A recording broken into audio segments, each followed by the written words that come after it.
ओम नमः शिवाय। सभी व्यूअर्स को धन्यवाद करते हुए आज मैं बहुत अच्छा एक टॉपिक लेके आई हूँ आप लोगों के लिए। ये शायद जीवन में हर किसी के लिए समझना होगा, और अगर आप इस पर विश्वास करते हैं तो मेरे को ज़रूर बताइए कि मैं जो बताने वाली हूँ आप पे कितना लागू होता है और कितना सटीक है। ये ऐसा माना जाता है कि पति पत्नी का जो रिश्ता होता है वो 7 जन्मों का होता है। अब कुछ लोग इसको दूसरे रूप में लेते हैं, कोई कनेक्शन नहीं होता है, कोई रिश्ता नहीं होता है। और अगर एस्ट्रोलॉजी के हिसाब से देखें तो उसमें थोड़ी-सी कुछ अलग बातें समझ में आती हैं। लेकिन हाँ, मैं अपनी रिसर्च पे और अपने प्रैक्टिकल जो मैंने देखा है लाइफ में, उसके आधार पे आपको बताने वाली हूँ। अब एस्ट्रोलॉजी के हिसाब से ही देखा जाए कि 7 जन्मों का होता है कि कुछ जन्मों का होता है, कार्मिक लेयर जो होता है उसको हिसाब से देखना है। एस्ट्रोलॉजी में अगर आप देखते हैं तो आपके चार्ट में 12 भाव होते हैं, जिसमें कि एक लग्न का भाव, एक सप्तम भाव, इससे कनेक्ट करके देखना होगा। जब पति-पत्नी के रिश्ते को देखते हैं तो आपकी लग्न आप हैं और सप्तम भाव आपका स्पाउस का है।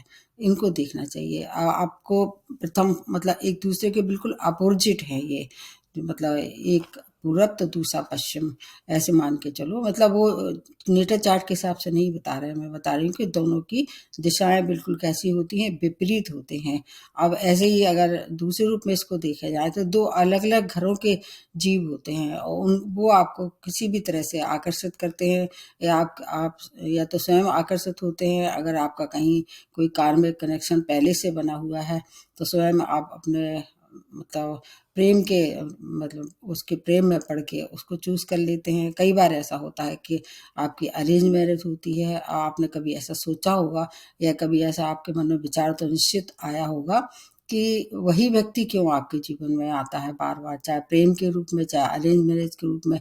दुनिया में हज़ारों करोड़ों व्यक्ति हैं और एक व्यक्ति वही आपका क्यों इंतज़ार करता है, आप वही पहुँचते हैं। किसी न किसी माध्यम कोई सा भी हो सकता है, या तो आप स्वयं पहुँचते हैं या किसी और के द्वारा आपको भेजा जाता है। 2 विपरीत विचारधारा के लोग जो है वो एक विवाह बंधन में ही क्यों बनते हैं? स्पेसिफिकली देखा जाए तो उस उक्त आदमी को ही मतलब क्यों चुना जाता है? इससे साफ मालूम पड़ता है कि कहीं न कहीं आपका रहा है, कुछ आपका कार्मिक कर्ज रहा है उस पे, पूर्व जन्मों का। मतलब एटलीस्ट मैं कम से कम 1-2 जन्मों का तो बता सकती हूँ, 7 जन्मों का तो नहीं मेरे को समझ में आ रहा है। तो आपका प्रथम घर लग्न आपका स्वयं है और सप्तम घर आपके स्पाउस का है। अगर एक ही मान लीजिए एक ही तरह के 2 प्राणी होते हैं और वो आमने-सामने आ जाएँ स्पाउस के रूप में, और किसी रिश्ते की बात नहीं कर रही मैं, स्पाउस के रूप में अगर वो आ जाते हैं, तो आपको लगता है कि अगर 2 समान गुण धर्म वाले एक दूसरे को आपके प्रति मतलब विशेष तौर से संतान उत्पत्ति के लिए ये सूट करेगा, या एक अच्छी स्वस्थ और मतलब आकर्षक बुद्धिमान संतान की उत्पत्ति होती नहीं होता है। जैसे कि आपकी चुंबक है, अगर 2 समान पोल एक दूसरे के सामने आ जाए तो उनमें क्या होता है, रिपल्सन होता है, आकर्षण तो नहीं होता ना। तो ऐसे ही अगर मतलब प्रथम लग्न और सप्तम भाव के 2 व्यक्ति जो अलग-अलग घर से आते हैं, उनकी मतलब संस्कार अलग होते हैं, उनकी विचारधाराएँ अलग होती हैं। अगर कई-कई जगह ऐसा भी देखा जाता है कि 2 अलग एलिमेंट भी हो सकते हैं, तो उसमें क्या है कि अगर कुछ चीज़ें उसमें मैच खाती हैं, तो आपका जीवन जो है सार्थक हो जाता है और वैवाहिक जीवन सुखद रहता है। लेकिन अगर बिल्कुल कंट्रास्ट हो जाता है प्रथम और सप्तम भाव, तो वो जीवन थोड़ा-सा परेशानी भरा हो सकता है और कई बार ऐसी स्थिति में संबंध विच्छेद भी देखे जाते हैं। लेकिन अगर उसको सही से उसको मतलब मिला के देखा जाए, उसके एलिमेंट को देखें, उसकी ग्रह मैत्री को देखें और कुछ और चीज़ें जो विशेष हैं, उनको देखना चाहिए। आपको ये बात बता दी जाए, और ये बात कई लोगों को मैंने देखी है, प्रैक्टिकली देखी है कि आपका जो मतलब लग्न है, उसके अगर विपरीत सप्तम भाव को देखें तो गिनती के अगर देखें, तो वो 7वें नंबर की राशि वहाँ आती है। ये अक्सर मैंने इस बात को कई जन्म पत्री में मिला के देखा है। तो ये देखना होगा कि आपका लग्न कौन-सा है और सप्तम भाव में जो है वो फिर अगर उसके आगे 7 गिनते हैं तो वो कौन-सी राशि आती है। ये भी एक मतलब प्रमाणित बात है ये। मैं मतलब इसको दावे के साथ कह सकती हूँ कि 7वें नंबर की अगर राशि आती है तो आपकी अच्छी पटरी बैठती है। और अब इसमें मैं मतलब हॉरोस्कोप में लाइन की बात नहीं करूँगी, वो आपको अलग से बता देते हैं। मेडिकली ये बात भी काफ़ी कुछ प्रूव हो चुकी है कि एक ही समान गुण-धर्म वाले अगर एक्स एक्स और वाई वाई अगर उनके मतलब डीएनए ना मिलें और उसमें क्रोमोसोम्स ना मिलें तो एक कहना स्वस्थ और कहना चाहिए सुंदर, आकर्षक, बुद्धिमान संतान नहीं होती है, बल्कि इसके विपरीत कैसी हो जाती है कि थोड़ी-सी अनहेल्दी, विकृत दिमाग या विकृत शरीर की संतान की उत्पत्ति हो सकती है। मेडिकली ये बात मतलब प्रमाणित की जा चुकी है। तो इसमें विपरीत अगर गुण-धर्म वाले अगर एस्ट्रोलॉजी के हिसाब से देखें, उनके अगर नए जीव की उत्पत्ति होती है, उनके मिलन से, तो संतान काफ़ी अच्छी होती है। इसलिए ऐसा कहा जाता है कि पूरी दुनिया में केवल एक ही व्यक्ति ऐसा आपका क्यों इंतज़ार कर रहा था होता है। कई बार ऐसा मैंने देखा है, प्रैक्टिकल मैं बता रही हूँ, कई बार ऐसा भी देखा जाता है कि जो आपका जो डेट ऑफ बर्थ है वो सही नहीं होता है, उसकी वजह से आपकी जो मतलब नेटल चार्ट है, जो आपकी हॉरोस्कोप है, वो गलत बनती है। आप उसको गलत मिलान करने से संबंध विच्छेद हो जाते हैं या लड़ाई झगड़ा होती रहती है। ये भी मैंने कई बार लोगों को देखा है। कहीं न कहीं आपका डीप कनेक्शन होता है और इसको ओपन एनिमीज़ के रूप में कह सकते हैं। ऐसे 2 दुश्मन जो एक-दूसरे के साथ तो रहते हैं, लेकिन उनमें हमेशा तू-तड़ाक और लड़ाई-झगड़ा होता रहता है। लेकिन फिर भी अगर उनकी मतलब ग्रह मैत्री अच्छी है और बाकी उनकी मैचिंग अच्छी है, तो वो एक-दूसरे का साथ निभाते हैं। अगर ऐसे कई बार ऐसा भी होता है कि एक का किसी की मतलब अल्प आयु हो जाती है, सडन डेथ जिसको कहते हैं। तो ऐसी स्थिति में क्या हो सकता है, अगर ऐसी स्थिति में कोई रिश्ता बन जाता है जो एक पहले चला जाता है जीवन साथी से, तो अगर उसका कार्मिक लेयर बचा हुआ है, चाहे वह आपके प्रेम का हो, चाहे वह आपके दुश्मनी का हो, तो निश्चित रूप से अगले जन्म में वो आपको किसी न किसी रूप में आपके स्पाउस आपकी संतान या कुछ ऐसे रूप में आपके परिवार में जन्म लेता है, तो आपका जो बचा हुआ कर्ज है वो उसको चुकता करना ही पड़ता है। तो डीप कनेक्शन में आपके 2 तरह से हो सकते हैं, या तो आप उसको बहुत प्रेम करते होंगे तो आप दुखी हो जाएँगे, या उससे बहुत मतलब कहना चाहिए नफ़रत तो नहीं कह सकते, लेकिन हाँ, उससे थोड़ा-सा अलग विचार वाले हो सकते हैं। तब भी आपको आपके ऊपर कार्मिक जो लेयर है वो चढ़ी रहेगी और उसको आपको चुकता करने के लिए ऐसा देखा गया है। प्राचीन ग्रंथों में भी इसका उल्लेख किया गया है, लेकिन इसमें एक बात थोड़ी-सी अलग हो सकती है। अगले जन्म में जो आप लेते हैं उसमें सेक्स का मतलब मेल फीमेल हो सकता है या फीमेल मेल हो सकती है। ये निश्चित रूप से इसमें फ़र्क देखा जाता है।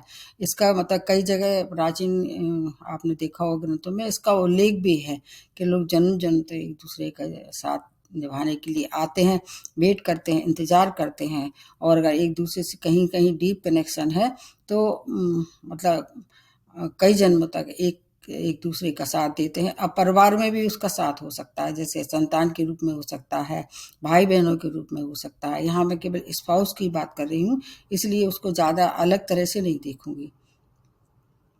जब तो मतलब क्या नाम पति-पत्नी का जब भी संयुक्त मिलन होता है या मतलब वो सेक्स करते हैं, तो एक नए जीव की उत्पत्ति होती है। अगर वो अच्छे गुण-धर्म वाले, अच्छे संस्कार वाले होते हैं, अच्छे एक-दूसरे में प्रेम होता है, तो एक ऐसे जीव की उत्पत्ति कहते हैं जो कि उनके जीवन की दिशा ही बदल देता है। इसके विपरीत अगर ऐसे स्पाउस जिनसे नए जीव की उत्पत्ति होती है, जो एक-दूसरे को दुश्मन की तरह बिहेव करते हैं, लेकिन रहते ही साथ में हैं, तो जो संतान होने वाली होगी उनकी, उसका भी ठीक उसी तरह से बिहेव होगा। वो भी मतलब ऐसे ही होगी कि आपको आपकी वैल्यू नहीं करेगी, आपकी रिस्पेक्ट नहीं करेगी। तो आपको क्या चाहिए कि जब आपका मतलब हो ही गया है 7 जन्म का, 1 जन्म का तो मान के चलिए इस जन्म में हो ही गया है, 7 जन्मों का छोड़िए, तो जो अब नया जीव हो रहा है उत्पन्न आपके द्वारा, उसके लिए आप सोच के फिर अगर अच्छी भावना और अच्छे विचारों से उस जीव की उत्पत्ति दें, तो आपका भी भविष्य उसमें निर्धारित है। वो आपको आपको देंगे, आदर देंगे, सम्मान देंगे, आपका भविष्य सुधारेंगे। मैंने एक वीडियो बनाया है, उसमें आप देख लीजिए कि आप किस लोक से आए हैं। तो ऐसे में 2 लोक ऐसे देखे जाते हैं उसमें मरने के उपरांत, एक तो पितृलोक और एक आपका मृत्यु लोक। तो इसमें 2 लोग ऐसे हैं जो अगर उसके में आप पहुँच जाते हैं मृत्यु पर्यंत, तो फिर पुनः आपको वापस आना पड़ता है। और फिर जो आपका कर्जा बचा-कुचा जो है आपका, या कार्मिक लेयर जो बची हुई है, उसको निपटाने के लिए जो मतलब आपने बीज जो बोए हैं उसकी फसल काटने के लिए आपको अगले जन्म में अपनी मतलब पूर्ति करने के लिए आना पड़ता है। रिसर्च के बाद ये बात देखी गई है, ये बात झूठी नहीं कह सकते हैं। 90% जो है वो स्पाउस ऐसे देखे गए हैं जो आपके लग्न और आपके सप्तम भाव के बिल्कुल विपरीत होते हैं। सप्तम भाव मतलब अगर आपकी उदाहरण के रूप में बताऊंगी मैं अभी इसमें कि कैसे देखेंगे। जैसे कि मान लीजिए आपका मेष लग्न है, तो आपका स्पाउस का निश्चित रूप से मेष राशि के बाद फिर तुला राशि होगी।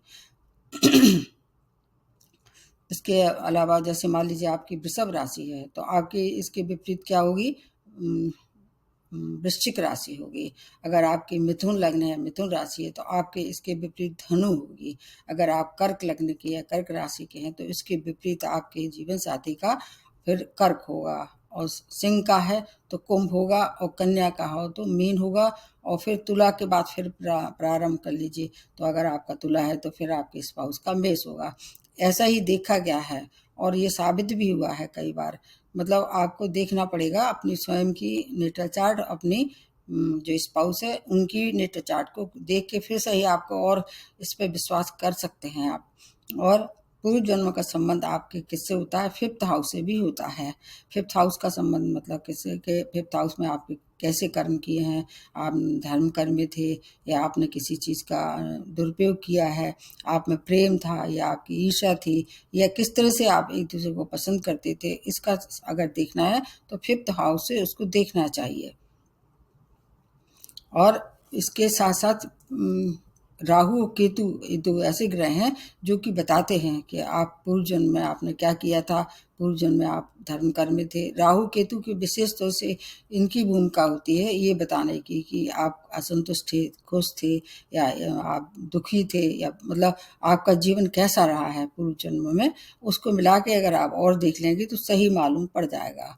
इसके साथ साथ कुछ और बताते हैं, जैसे कि D9 जो होता है विवाह की सफलता के लिए देखा जाता है।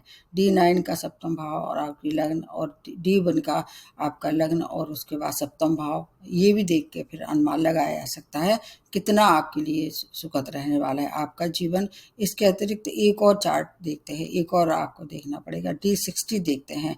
D60 में अगर 7th हाउस का लॉर्ड जो जिसके हैं, जिसके स्वामी हैं, उनसे भी आपको देखना पड़ेगा कि D60 में 7th लॉर्ड कौन है और D1 में उसकी कहाँ स्थान है। इससे भी आपको थोड़ा सा अनुमान लगाना चाहिए। अब इसमें केतु का मैं ज़्यादा बताती हूँ, केतु के बारे में आपको थोड़ा सा बताने की कोशिश करती हूँ कि अगर केतु आपके कहाँ कहाँ उनका कनेक्शन है और किस ग्रह से कनेक्शन है, तो आपका फिर जो आपका जो कार्मिक लेयर है या आपकी जो बची कुची जर्नी है, मतलब इस जन्म में आपने जन्म लिया है, पूर्व जन्म को साथ में लेके आए हैं, तो केतु से मिला के देखना चाहिए। अगर केतु का संबंध आपके सप्तम भाव से है और उसमें चंद्रमा का है कनेक्शन उसका किसी भी तरह से, तो आपको मानसिक रूप से केतु का संबंध मैंने बताया कि पूर्व जन्म से होता है। और चंद्रमा अगर आपके सप्तम भाव में केतु के साथ है, तो आप मान के चलिए कि आपका कहीं न कहीं पास्ट लाइफ में आपके जो मस्तिष्क का कोई चीज़ ऐसी छूटी हुई थी या कोई कनेक्शन अधूरा रह गया था, उसको चुकता करने के लिए आपने जन्म लिया है। अगर इसके विपरीत अगर सूर्य उनके साथ है, केतु के साथ सप्तम भाव में, तो आत्मिक कनेक्शन कहीं न कहीं आत्मिक कनेक्शन में कमी रह गई है इस जन्म में, उसको पूर्ति करने के लिए, उस लक्ष्य की पूर्ति करने के लिए आपने उनका साथ दिया है, आपने इस जन्म में उनको निभाने का पूरा वायदा किया है। उसके बाद आ जाते हैं, अगर कहीं न कहीं आपका बुद्धि से कनेक्शन हो जाता है केतु का आपके सप्तम भाव में, तो आपको बुद्धि से आपने किसी तरह को धोखा दिया है, किसी के संग छल किया है बुद्धि विवेक से, उसकी पूर्ति करने के लिए आपको इस जन्म में भेजा गया है। ठीक इसी तरह से शुक्र के लिए भी कहा जाता है कि अगर शुक्र आ जाते हैं केतु के साथ सप्तम भाव में, तो आपने चीट किया है अपने स्पाउस को, दूसरे के संग कहीं ऐसे अफेयर चलाए हैं, तो आपका जो मतलब रोमांस रहा है पिछले जन्म में वो कम रहा है, किसी और के प्रति आकर्षण की वजह से आपको इस जन्म में उसका साथ मिला है, और फिर इस जन्म में आप मतलब जो आपने उसके संग किया है उसको रिटर्न करना पड़ेगा। ठीक इसी तरह से आपके अगर बृहस्पति से कहीं कनेक्शन हो जाता है, मान लीजिए ऐसा देखा गया है, तो आपकी भाग्य की वृद्धि होगी, क्योंकि शुभ शुभ है ये कनेक्शन। अगर सप्तम भाव में बृहस्पति हो जाते केतु के साथ, तो आपको अच्छा स्पाउस मिलेगा, और ज्ञान के माध्यम से आपको ईश्वर की प्राप्ति होगी। सप्तम भाव का बृहस्पति वैसे तो देखा जाए जिस भाव में बृहस्पति बैठते हैं उसके नष्ट करते हैं, लेकिन केतु की वजह से थोड़ा सा इसका प्रभाव भिन्न हो जाएगा। ठीक इसी तरह से अगर शनि है आपके सप्तम भाव में केतु के साथ, तो आपको अध्यात्म ज्ञान के आधार पर आप का स्पाउस आपको मुक्ति और मोक्ष के द्वार तक ले जा सकता है, क्योंकि शनि भी डिटैचमेंट दिखाता है और केतु भी डिटैचमेंट का ही छाया ग्रह है। अब मंगल के साथ अगर कहीं कनेक्शन हो जाता है केतु का आपके सप्तम भाव में, तो आप उग्रता, आपकी लड़ाई झगड़ा, आपकी जो शेष बचा हुआ जो समय है, उस तरह से आपका कर्ज की पूर्ति करनी पड़ेगी। जो आपको डिवोशन था वो किसके आधार पर हुआ, उग्रता, क्रोध और आपकी लड़ाई झगड़ा, इसमें जीवन में ये ज़्यादा सार्थकता दिखाई देगी। उसके आधार पर आप अपना जो बचा हुआ कार्मिक कनेक्शन है उसको पूरे करने के लिए ये मतलब बच्चा को चाहे इस जन्म का संबंध है वो पूरा करेंगे। तो ये केतु की वजह से थोड़ा सा आपको ध्यान रखना होगा, क्योंकि केतु क्या है, अतृप्त वासना या अतृप्त कोई भी इच्छाएं हैं। और सप्तम भाव में अगर देखा जाए तो अगर स्पाउस के हिसाब से देखना है इसको, अगर स्पाउस के हिसाब से देखें तो ऐसी भावनाएं जो अतृप्त रह गई हैं सप्तम भाव से रिलेटेड, और केतु सप्तम भाव में किसी भी ग्रह के साथ कनेक्शन कर रहा है, तो आपको निश्चित रूप से उस क्षेत्र में ज़्यादा काम करना चाहिए, ताकि आगे जो आपका जीवन है, वैवाहिक जीवन है और अगला जन्म है, वो क्या है थोड़ा सा सुखद रहे, ताकि दोबारा आपको पुनः इसको फिर मृत्यु लोक में आपको जन्म लाने न पड़े। अपना प्लस माइनस कर देना चाहिए। कोशिश ये करना चाहिए जब आप मतलब शादी विवाह की ओर आगे बढ़ते हैं, तो उसमें कुछ चार्ट जैसे D60, D9 ये तो देखना ही है, और D1 तो देखते ही हैं सभी, नहीं तो आपको अगले जन्म तक इसको कर्ज चुकाना पड़ेगा। और इसके साथ साथ कुछ चीज़ें और देखनी होगी, जैसे कि अगर आपका कहीं ना कहीं कनेक्शन है पूर्व जन्मों का, तो उसमें एक और मतलब मैचिंग में होता है, नाड़ी दोष का भी होता है। नाड़ी दोष को भी देख लेना चाहिए। अगर नाड़ी दोष को फिर नक्षत्र के हिसाब से भी देखना चाहिए। अगर नाड़ी दोष है और नक्षत्र अलग अलग हैं तो फिर उसमें दोष खत्म हो जाता है। ये थोड़ी सी मैंने कोशिश की है अपनी तरफ से कि अगर आप इसमें विश्वास रखते हैं एस्ट्रोलॉजी में, तो आप इसका सही आकलन करेंगे, सही मूल्यांकन करेंगे, और शादी विवाह अगर हो गया है तो उसको चलाने की कोशिश करेंगे। अपने जीवन साथी से आगे जैसा बन रहा है उसको कहीं न कहीं बैलेंस करने के लिए आपका जन्म हुआ है, उससे आप बच नहीं सकते हैं। अगर इस जन्म में आपने किसी तरह से अपना बचाव किया है या जी चुराया है या भागे हैं अपनी जिम्मेवारी से, तो फिर आपको पुनः उसी जो लोक है उसमें धकेल दिया जाएगा। आशा है ये जो बताने वाली हूँ आपको समझ में आया है, और नहीं आया है तो उसको बार बार सुनना पड़ेगा, एक बार में ये समझ में नहीं आएगा। नमस्ते और धन्यवाद।